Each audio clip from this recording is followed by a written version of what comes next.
good morning. My name is Dr. Tarun Bhardwaj, and we will just teaching this. We are just studying about this module, that is additive manufacturing, lecture number 5, and this is about the polymerization. As we have studied so far about in this unit number 1 about the introduction, about the history, about the distinction between CNC and the AM machines, and now we are just moving towards the layer wise manufacturing process, means how these basically process will happen. So, let us take about this lecture number 5, that is polymerization. Okay. Now, before going for this polymerization, let us come for this outline. What is the basically the outline of this particular lecture? The first is direct layer manufacturing process, second is the polymerization, and in the polymerization we will study about the laser stereolithography that we have already studied in the lecture number 3 and the lecture number 2. Okay. And after that we will just talk about this polymer printing and the jetting, then we will move to the digital light processing and the micro stereolithography. So, this lecture, this whole lecture is dedicated to the polymerization, means how the polymerization will happen, how it works, what is the technique for the polymerization, and on what material we can do this polymerization. Okay. So, let us start with this direct laser manufacturing process. As I have already told you that in the your lecture number 1 and 2 that it is basically the layer by manufacturing process, and you can also see over here, आप देख भी सकते हैं यहाँ पे figure में, basically it is the data set that is sliced according to the given layer thickness, means हमको एक layer thickness दी गई है और उस layer thickness के हिसाब से हम अपने डाटा को, जो भी हमारे पास डाटा है, suppose this is the 3D data, suppose this is some 3D model we have, we just consider it as a data, and we just slice down this data for some thickness, as you can see, and that thickness is basically the uniform thickness. Okay. So, what we used to do? We used to slice down it. So, approximating the freeform surface by a sequence of contouring layers of the even thickness, as written over here, means आप क्या कर रहे हैं यहाँ पे, आप approximate freeform surface बना रहे हैं एक, okay, by a sequence of contoured layers. Contour layer means आपने एक आप सपोज करिए आपकी एक लेयर है, ये दूसरी लेयर है, तो इसका एक कंटूर बेसिकली आप प्रोवाइड कर रहे हैं यहाँ पे, you are providing one contour over here. Contour is means the path that is basically being followed by the UV laser. Okay. When we just talk about this polymerization process, so we are mainly using over here UV laser. Okay. Then the manufacturing process is basically focused on the revolving production of a single layer and its bonding to the preceding one. तो यहाँ पे जो main important part है, जो कि बाकी सारी process में भी basically रहता है, that कि आपकी जो single layer है उसकी bonding जो preceding one means जो उससे आपने पहले जो deposit की है layer, उससे उसकी बॉन्डिंग कैसी है, उस पर बेसिकली यहाँ पे आपका फोकस मेन रहता है. Okay. Now as you can see in this diagram that this diagram is basically dedicated to the stair steps. तो ये बहुत बड़ी यू कैन से अ प्रॉब्लम है, आप ये बोल सकते हैं कि ये प्रॉब्लम भी है और ये लिमिटेशन भी है एडिटिव मैन्युफैक्चरिंग प्रोसेस की, कि यहाँ पे बेसिकली आपको स्टेयर स्टेप्स आते हैं. Okay. When you just do the manufacturing, आप जब 3D मैन्युफैक्चरिंग करते हैं तो you are having the stair step in the 3D model. आपका जो 3D मॉडल है उसमें stair steps आते हैं. ओके. तो the resulting part also shows the stair steps which are characteristics for the AM process. As you can see this stair steps over here, आप देख सकते हैं ये जो stair steps. Okay. Why they just come, क्यों आते हैं ये, क्या रीज़न है इनका? Because जब भी आपका कोई मूवमेंट होता है नोजल का, या फिर सपोज आपके पास कोई लेज़र है तो मूवमेंट होता है, तो आपका जो लेयर है एक लेयर आके यहाँ पे ख़त्म हो जाती है, then for the another layer आप ऐसे मूव करते हैं, फिर तीसरी लेयर आती है यहाँ पे, then fourth layer. So that basically आपका जो यहाँ पे मूवमेंट है, ये जो आपका बॉन्डिंग है between one layer to the between the one track to the another track, जो आपकी एक ट्रैक से और दूसरी ट्रैक के बीच की जो बॉन्डिंग है, ओके, और फिर जो आपकी लेयर से एक लेयर से दूसरी लेयर की जो बॉन्डिंग है वो बेसिकली प्रॉपर नहीं होती है, because of the proper movement of the your you can say the laser और एनी नोजल, ओके, क्योंकि वो जो है बेसिकली आपके कंटूर, वो बेसिकली आपका एक हाफ सर्किल बेसिकली मूवमेंट होता है, okay. So that's why we are having the stress steps over here. The manufacturing process is focused on the revolving production of a single layer and its bonding to the preceding one. Now the standard layer thickness is about 0.1 mm, but it can be reduced to the 0.16 mm. हमारे पास direct layer manufacturing process में जो layer thickness है वो कितनी होती है, that is 0.1 mm, but आप इसको रिड्यूस कर सकते हैं कहाँ तक, 0.016 mm तक आप इसको रिड्यूस कर सकते हैं, okay. But what are the disadvantages of this, क्या डिसएडवांटेज हैं इसके, आपने इसको रिड्यूस कर दिया ताकि आपके स्टेज स्टेप जो है वो कम हो, ओके. बिकॉज अगर आपकी सपोज करिए लेयर थिकनेस ये है तो you are having a very large stage steps over here, आप देखेंगे कि आपके यहाँ पे काफ़ी लार्ज स्टेज स्टेप्स हैं, ओके. बट अगर आप उसको रिड्यूस कर दे रहे हैं, उसकी लेयर को थिकनेस को अगर रिड्यूस कर दे रहे हैं तो आपके जो स्टेज स्टेप जो आपको दिखेंगे वो बहुत ही यू कैन से बहुत ही कम हो जाएंगे आपके, ओके.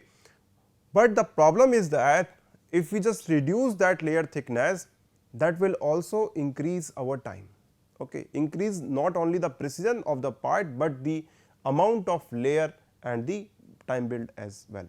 मतलब आपका जो build time है वो भी आपका बढ़ जाएगा, okay. It also depend on the processed material because the resulting steps require much more effort if the material is hard. अगर आपका material hard है तो आपके उस कंडीशन पे बेसिकली आपके स्टेप्स डिपेंड करेंगे. जैसे कि हम लोग बात कर रहे हैं मेटल और सिरेमिक्स की, ओके. जो मटेरियल आपका हार्ड है तो वहाँ पे आपको ज़्यादा स्टेप दिखाई देते हैं rather than your polymers, okay. So today we are considerably more than 100 different machines commercially available showing the two basic manufacturing process. हमारे यहाँ मेनली दो ही इस एडिटिव मैन्युफैक्चरिंग में बेसिकली आपके दो ही बेसिक प्रोसेस है. The first one is the formation of a layer, then another layer will be deposited on the preceding one, okay. Then the only differ in the way each layer is made. तो जो सारे के सारे आपके जितने भी process मैंने आपको आज तक बताए, द होल प्रोसेस बेसिकली वो जो आपस में डिस्टिंक्ट करते हैं, आपस में जो डिफ्रेंशिएट कर सकते हैं हम एक you can say the technology को दूसरी टेक्नोलॉजी के साथ, that is how successive layer are merged, कैसे आप उनको बेसिकली मर्ज कर रहे हैं and what material is basically process, आप किस मटेरियल को प्रोसेस कर रहे हैं, okay. Now, the contouring of each layer requires an energy source that generates the chosen physical effect and a handling device that control the XY coordinates. ये तो हम लोग पहले ही पढ़ चुके हैं about this, that the contouring मतलब जब आपको कोई भी basically 3D मॉडल बनाना है तो एक लेयर की जो contouring है मीन्स जब पाथ जो बेसिकली आपका फॉलो करेगा तो नोजल फॉलो करेगी या फिर बाइंडर फॉलो करेगा नोजल से या फिर आपकी जो लेजर है वो फॉलो करेगी, that require some energy source that generate the chosen physical effect, तो वो वहाँ पे बेसिकली कोई इफेक्ट प्रोड्यूस करेगा, okay. That is basically in the XY coordinate. तो ये कुछ कॉमनली यूज्ड हम लोग जो बेसिकली यूज करते हैं, तो laser with a galvo type scanning device, optical switches और the gantry type handling systems. मतलब हम लोग वहाँ पे या तो लेजर बीम यूज करें या फिर इलेक्ट्रॉन बीम का यूज करें या फिर सिंगल और दी मल्टी नोजल प्रिंट हेड्स का यूज करें या फिर नाइफ्स, एक्सट्रूडर और the infrared heaters with the plotters और द DLP प्रोजेक्टर्स का यूज करें. तो ये बेसिकली आपके एनर्जी सोर्स हैं जो आपको बेसिकली क्या देते हैं कि आपको कहाँ कहाँ पे आपको बेसिकली अपना टूल को मूव कराना है. आपको एक लेयर पे जो आपको बेसिकली पाथ चाहिए होता है वो पाथ आपको या तो लेजर से मिलेगा या इलेक्ट्रॉन बीम से मिलेगा या ये आपकी मल्टी नोजल प्रिंट हेड्स जो हमारे पॉलीजेट में हम लोग यूज़ करते हैं उससे मिलेगा कि उसको आपको बेसिकली कैसे चलाना है, ओके. या फिर आपको नाइफ या एक्सट्रूडर जो आपका बेसिकली FDM मशीन्स में होते हैं तो उससे पता चलेगा. नाइफ्स हमारे हम लोग लोम में यूज़ करते हैं तो वहाँ से पता चलेगा कि इनका जो मूवमेंट है वो हम लोग को कैसे कराना है. दीज आर बेसिकली हम लोग बोलते हैं these are the basically the energy source. तो they are basically being used in this direct layer manufacturing process. Now you can just see this table that they are basically showing the physical principle of layer generation and contouring and the resulting these 5 basic families of the AM process. You can just see over here generating a solid layer by polymerization SLM और SLS or resolidification, contour cutting or the bonding, selective bonding and gluing or the selective application of thermally active phase. So these are basically the how can you just create a solid layer. So these are basically the source, and the contouring the layer by the these are basically the laser or the print head. हम polymerisation में या तो laser का use करते हैं या फिर print head का यूज करते हैं. ओके अगर हम लोग बात करें सिलेक्टिव लेजर मेल्टिंग में, तो यहाँ पे बेसिकली आप लेजर या IR सोर्स या इलेक्ट्रॉन बीम का यूज करते हैं. तो वो टेक्नोलॉजी के ऊपर डिपेंड करता है कि कौन सी टेक्नोलॉजी है और आप किस एनर्जी सोर्स का यहाँ पे यूज कर रहे हैं. जैसे कि सिलेक्टिव लेजर बॉन्डिंग और ग्लूइंग में आप मल्टी नोजल प्रिंटेड हेड का यूज करते हैं. फॉर दिस कंटूर कटिंग और द बॉन्डिंग में आप या तो लेजर का यूज करेंगे या फिर नाइफ यूज करते हैं वहां पे कट करने के लिए. That will depend upon the material. Now this selective application of the thermally activated phases में आप सिंगल नोजल एक्सट्रूडर का यूज करते हैं. Okay and these are basically in the third column you can just see these are the subsequent ALM process. तो ये आपके ALM process दिए गए हैं कि किस बेसिकली प्रोसेस में आप ये सोर्स यूज करते हैं, उसका क्या बेसिकली नाम है. Okay as you can see if you are using this name is stereolithography जो हम लोग पढ़ चुके हैं, या फिर उसका नाम है polymer jetting. Okay that will depend upon your this laser है या फिर प्रिंट हेड है. अगर प्रिंट हेड है तो पॉलीमर जेटिंग और लेजर है तो स्टीरियोलिथोग्राफी. लेजर IR सोर्स या इलेक्ट्रॉन बीम यूज कर रहे हैं तो लेजर सिंटरिंग, लेजर मेल्टिंग और we can also call it as a electron melting. Okay laser या फिर नाइफ तो हम लोग इसको बोलते हैं layer laminate manufacturing. Multi nozzle 3D printing, single nozzle extruder FDM that is fuse deposition manufacturing, fuse layer manufacturing. तो ये बेसिकली आपको पूरी टेक्नोलॉजी के बारे में बताता है कि कौन से सोर्स आप यूज करते हैं और किस टेक्नोलॉजी का बेसिकली क्या नाम है उसके हिसाब से. देन AM प्रोसेस के ये बेसिकली कुछ जेनरिक नेम दिए गए जो हम लोगों ने पढ़े हैं. These are few abbreviations and the brand name. Okay and their abbreviations are also given over here. As you can see that polymerization and stereolithography having this brand name laser stereography and the polymer jetting जो नाम दिया जाता है. laser sintering melting को LS भी बोलते हैं. SLS, SLM, electron beam, these whole are from the same family. and this layer laminate manufacturing, laminate object manufacturing, LOM जो हमने पढ़ा था पिछली बार. 3D printing, 3-dimensional printing we call, and a fused layer manufacturing, this is the fused deposition modeling FDM जिसको हम लोग बोलते हैं. So these are basically showing you that what are their generic name, what is their brand name that we are using nowadays, and what are their abbreviations. So the selective solidification of the liquid monomeric resin of the epoxy or acrylate or the vinyl ether type by the ultraviolet radiation, that is called the photopolymerization. तो basically this polymerization होता क्या है? Polymerization is basically कि आपके monomers होते हैं, resins form में रहते हैं, and we use to photo cure them. हम उसको क्योर करते हैं किसी एक रेडिएशन से जिसका हम लोग बोलते हैं कि हम लोग यहाँ अल्ट्रा वायलेट रेडिएशन से उसको क्योर करते हैं. फिर उसके बाद वो हार्ड हो जाते हैं. Okay so they are the various process that differ only the way that UV radiation is generated and by the way the contouring is done. तो बहुत सारे इसके प्रोसेस बने और वो सब केवल इसी चीज़ में डिफरेंट रहे कि आपने कैसे उसकी कंटूरिंग करी है और कैसे आप UV रेडिएशन को जनरेट कर रहे हो वहाँ पे. Okay so some polymerization process provide just a partial solidification. तो कुछ इस टाइप के पॉलीमराइजेशन प्रोसेस थे जहाँ पे केवल पार्शियल ही सॉलिडिफिकेशन हो रहा था.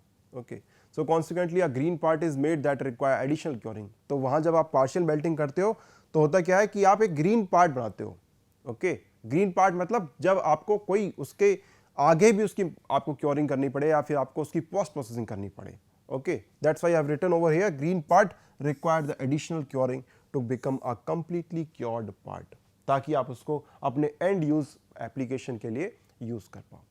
Okay, now this is basically that the additional curing is done after the build process using a special device that we call the post curing oven. हम लोग post curing oven यहाँ पे use करते हैं and it is equipped with the UV emitting lamps. Okay, वहाँ पे आपकी UV emitting lamps होती हैं that provide a complete and the even solidification of the entire part. तो आपका पूरा पार्ट जो है उसको क्योर करते हैं by using the this UV lamp. Okay, ताकि उनका complete solidification हम लोग कर पाएं वहाँ पे. And during the build polymerization process needs so called supports.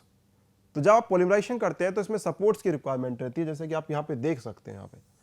Okay, these are support. तो these are the supports that are given randomly. आप इसको randomly दे रहे हैं, but अगर आप supports को भी आप अपने हिसाब से ऑप्टिमाइज कर सकते हो। जैसे आप लोग देख सकते हो this second figure is basically showing you the optimize support. Okay, so during the build, the polymerization process needs so-called support, and they are necessary to stabilize the entire part, including overhangs, to match the temporarily unconnected elements, to fix it on the platform, and to thwart the distortion in the wrapping. Okay, now we are moving to this laser stereolithography. So the part is created by the local polarization of the initially liquid monomers, and it is initiated by a UV laser beam. The polymerization turns the liquid into a solid, leaving a scale solid layer. एक layer बन जाती है पूरी एक solid की, जैसे आपने UV light डाली वो क्योर हुई और एक सॉलिड की पूरी लेयर गई। Then laser beam is directed by the galvo type scanning device. तो वहाँ पे गैल्वो टाइप स्कैनिंग डिवाइस वहाँ पे बेसिकली होता है, and that is connected according to the contour of each layer. तो जो कंटूर बनाना है हर लेयर का, उस हिसाब से वो गैल्वो टाइप आपका मूव करता है और आपकी लेजर को बेसिकली वहीं पे वो इम्पिंस कराता है। Okay, then a laser stereolithography machine consists of a build chamber filled with the liquid build material and a laser scanner unit mounted on top of it, which generate the XY contour। वो basically आपका एक XY contour बना देता है। और जो Z direction में आपको बताया था कि that it will be controlled by the wet process, basically by the wet। Okay, as you can see over here that as the beam penetrates the surface of the resin, an instantaneous solidification takes place। Okay, ये आप देख सकते हो कि ये basically आपकी laser है और ये गैल्वो टाइप आपका मिरर है। तो यहाँ पे लेज़र पड़ी इसके ऊपर और ये बेसिकली उसने एक सिंगल लेयर बना दी है। ओके, फिर आपका होता क्या है कि that you can just see कि यहाँ पे आपकी एक लेयर बनी है, then after that it will move, ताकि ये पूरा एक लेयर को properly you can say thickness दे पाए, एंड आफ्टर दैट फिर वो प्रोसेस बार बार रिपीट होता रहता है। तो depending upon the reactivity and the transparency of the resin, the layer thickness can be adjusted by the laser power and its travelling speed. तो यहाँ पे हमारे पास दो प्रोसेस पैरामीटर है, the first one is the laser power and second one is the travelling speed. होते और भी हैं, but these are the main parameters that control your build. Okay, now after solidification of one layer, the build platform including the partially finished part, and it is lowered by the amount of one layer thickness, and a new layer of the resin is applied. This is called the recoating। हम इसको बोलते हैं recoating। Okay, एक resin आया, एक layer बन गई और उसने उसको दोबारा बिछा दिया रेजिन को। Okay, so because of the low resin viscosity, the recoating procedure need to be supported by the wipers and the vacuum deposited devices। Okay, क्योंकि ये लो विस्कोसिटी रहती है रेजिन की, तो हम लोग क्या करते हैं रिकोटिंग में, या तो हम लोग उसको वाइपर से या फिर वैक्यूम डिपॉजिटिंग डिवाइस से बेसिकली उसको सपोर्ट करते हैं। And the new layer is then solidified according to its contour. The process continue from the bottom to the top until the part is finished. तो ये basically layer by layer चलता रहता है जब तक कि आपका पूरा पार्ट फिनिश नहीं हो जाता। You can just see the supports over here. This process require support, as you can see in this figure. यहाँ पे आपने देख सकते हैं कि ये बेसिकली यहाँ पे सपोर्ट दी गई है, and which limits the possible orientation of the part in build chamber। okay, because the removal the support leaves tiny spots on the surface। जब आप इसको बनाएंगे, कि मैंने आपको पहले बताया था कि जो wet photopolymerization process है उसमें support जो होती है वो same material की रहती हैं, तो that is quite difficult to remove them। okay, तो वो क्या बहुत tiny spots basically वहाँ पे छोड़ देती हैं। so for this reason the orientation should be chosen carefully. तो हमको इसका जो ओरिएंटेशन है, मीन्स आपको किस डायरेक्शन में बेसिकली इसको रखना है। If you are having some 3D component, तो आपको 0, 45, 90 किस डायरेक्शन में, 65, तो किस डायरेक्शन में सबसे बेस्ट आपका पार्ट जो है वो बनेगा, तो आपको that you have to choose. Okay, because of the support the part can not be nested to increase the packing density and the productivity accordingly. Now after the build the part is cleaned and finally full post cured in UV chamber। This is called the post curing oven, and the process step is an integral part of the AM process and called the post processing, and the part can be sanded, polished, varnished if necessary। okay, and these process steps are called the finishing, and finishing is the process independent step and not a part of the AM process। ये आपका AM process का part नहीं है, ये basically आपकी post processing है AM process के बाद। It depends only on the user requirement for the part and the possible restriction regarding its application। okay, so this is about this SL, that is the laser stereolithography। the available material we can see are the unfilled and the filled epoxy and the acrylic resin, and the unfilled materials show a comparatively poor stability। ये अगर हम लोग Anfield की बात करें तो ये थोड़ा कम स्टेबिलिटी भी दिखाते हैं और इनका जो हीट डिफ्लेक्शन टेम्परेचर है वो भी आपका कम होता है। Okay, this can be improve by adding microsphere. हम लोग क्या कर सकते हैं कि जो हमारे अपॉक्सी जो अनफिल्ड है उसको हम लोग बाई एडिंग सम माइक्रोस्फेयर और the rice grain shaped geometrical objects जो कि ग्लास या कार्बन या एल्यूमिनियम से बने हैं उसको हम लोग उसमें रेनफोर्स करा दें। तो typical parts are the thin walled shell type geometries such as drill housing और द हेयर ड्रायर्स। तो ये बेसिकली इसकी एप्लीकेशंस है। You can just see over here about this stereolithography कि basically होती कैसे है। As you can see, this is basically the video by the Formlabs. Okay, so you can just see over here कि this is your laser जो आपको बार दिख रही है, that is your laser and this is your part. Okay, so how it works? Let us see.